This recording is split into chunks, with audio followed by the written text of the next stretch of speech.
Okay, thank you, Wade. Rick Higgins with you here again. If you've been following along with us in Volumes 1 and Volume 2, you've learned how to drain your oil, you've learned how to remove your clutch and flywheel. Now we're going to pick it up at that point and we're going to overhaul the motor completely. We're going to be focusing mostly on the dual port 1600 motor. This is the one that came out in 1970 and is in most of the Volkswagens. It's the one they use from 70 on. But at the same time, my son Chad here is going to be tearing down a 1500 single port motor. This is the motor they use from 66 up to 70. Actually, the 66 was a 1300, but it's the same size motor as this, just a little bit different cylinders, and so it's basically the same. And while he's doing that, Wade's going to be tearing down a 40-horse 1200 motor. This is the one they use from 61 through 65. So when we get done, you'll know how to overhaul any one of the air-cooled Volkswagen Bug motors. Now we have our motors hung on a portable engine stand here so we can film it real good. But you can buy these engine brackets so they'll bolt right to your workbench. And that makes the engine so much easier to work on. And they're fairly inexpensive. If you have to, though, you can do it right on the floor. Okay, let's get started. We're going to start with taking off the exhaust system. The exhaust system comes off the same on all the different models. You can see there's a couple different styles of exhaust system. You might have an extractor, a muffler, a different brand of muffler, but they all bolt on pretty much the same. We'll start by taking these 4 little 10mm nuts out of the stovepipe that runs up underneath the manifold. That helps keep the manifold warm in the wintertime, helps the gas to vaporize. Okay, we'll start right here.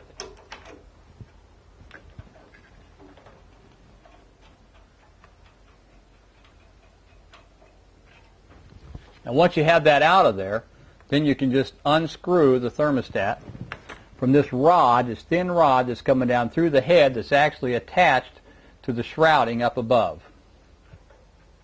Just unthread it off. See, we've got another screw down here.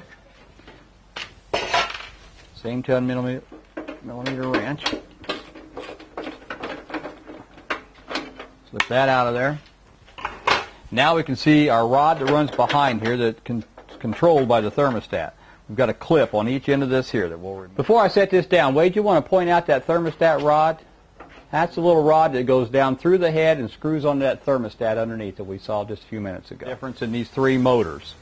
This is the dual port motor, and it's called that because there are 2 ports in the head. It has what looks like 2 pipes running down here on this manifold. You'll have a 13mm nut on both sides that holds that on. The back one you can reach with your 13mm socket and your ratchet. Take that one loose. If you've got a bent push rod oil return tube, it'll rub on these things, and if it's worn a really bad place in there, you'll want to replace these so they don't break on you. Now that we've got the heads off the motor, the next thing we want to do is take the cylinders off. Before we can do that, we want to remove this little heat deflector under the cylinders. That little piece right there. Now again, before we take the cylinders off, we want to mark them so we can keep them together with the pistons and we'll know where they're at just in case we want to use them again. Yeah, when it comes out of there, just lift our piston off, put it with the cylinder that it came out of. Fuel pump pin. Make sure that you keep your fuel pump pin matched up with the fuel pump you take off because the later models have a shorter pin in them than the older style. Get that off of there. Cover off our oil pump. Now's a good time to take a look at the back of it. Make sure it doesn't have a bunch of bad scratches in it where it's got metal in it or anything. Set that aside. Now we can just take the 2 gears out of here. We'll put these all in our bucket with all of our extra parts. Thing looks pretty good. Now we'll leave the pump body in here for now, and we'll move on to our oil cooler. Pump body's the last thing we take out. Taking this thing apart, we just take our rag, grab a hold of a couple of these studs, take our rubber mallet, we just pop her open. See, she's coming apart. Now, if you actually had to do any prying, you'd want to do it right in the very outside corner, maybe back here on the flange. Don't do it any place with a block sealing. You could run into a bad oil leak. There she comes. And around here behind the motor, and we'll just take a good look at it here now. Now we got it apart. Let's look what we got inside here. Okay, to start out with, this is our crankshaft right here. This is our camshaft. It runs off the crankshaft. There's a drive gear right here.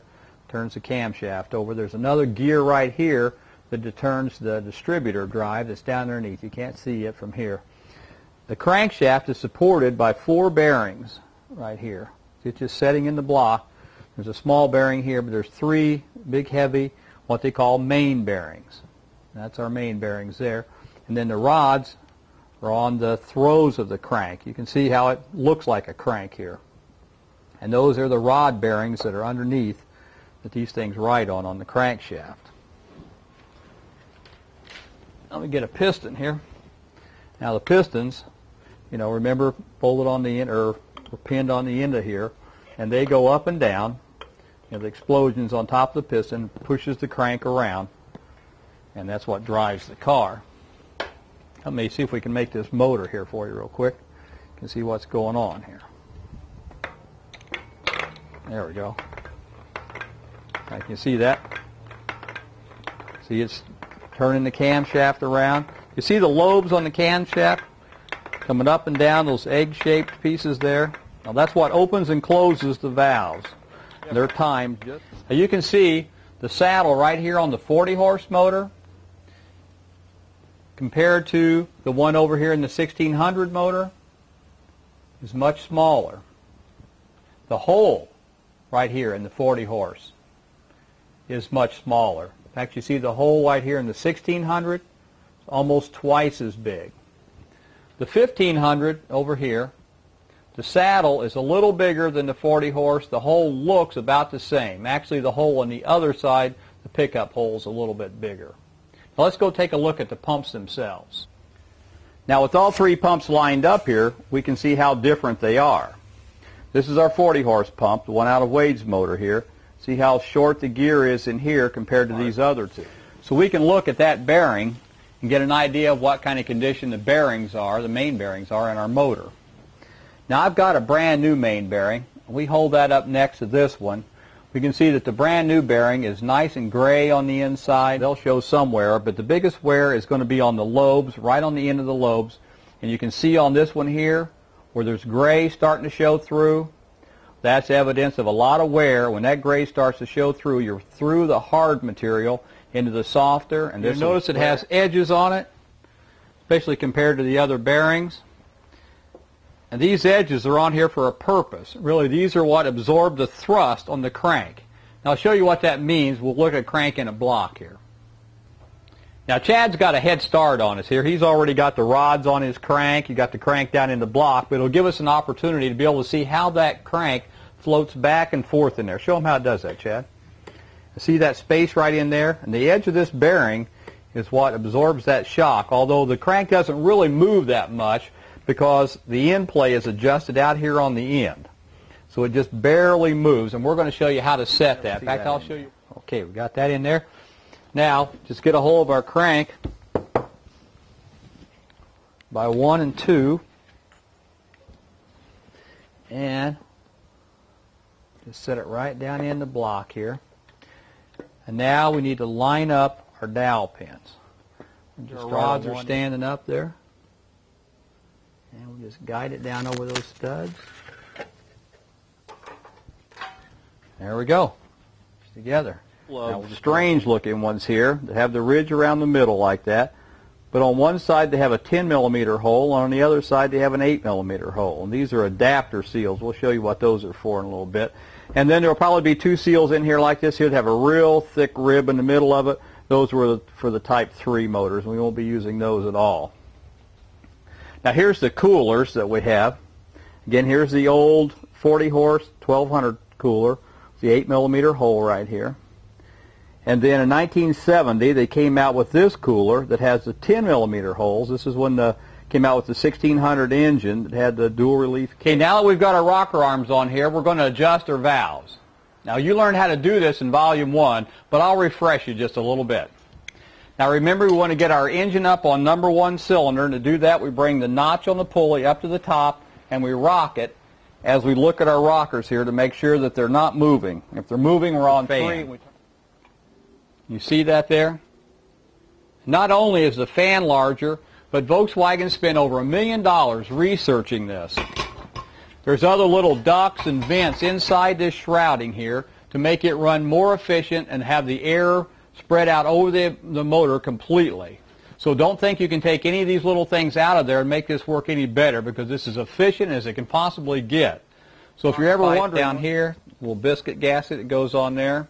Got to get that on there first. And then we're ready to put our muffler on. Chad, you want to give me a hand with this muffler and we'll set it up on there. Might even be a good idea now, too, to buy yourself a new gland nut. Okay, I already put a little oil on that ring. Set it up in there. Coil back up with your distributor wire right there. And we can see we've got some fuel that's pumped there as well. Now our idle pilot's not hooked up, but that's just fine because we don't want the engine to idle anyway. When it first starts up, you want to rev it up a little bit and then let off, and then rev it up a little bit and let off, and that's what seals the rings real good. Okay, you ready, Chad? Let's give it a try.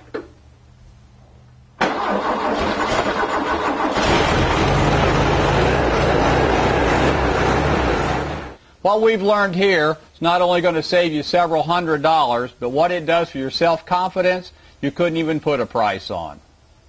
Well, we've been showing you how to make your car go. Now we're going to show you how to make it stop in Volume 4 when we do a video on brakes. See you then.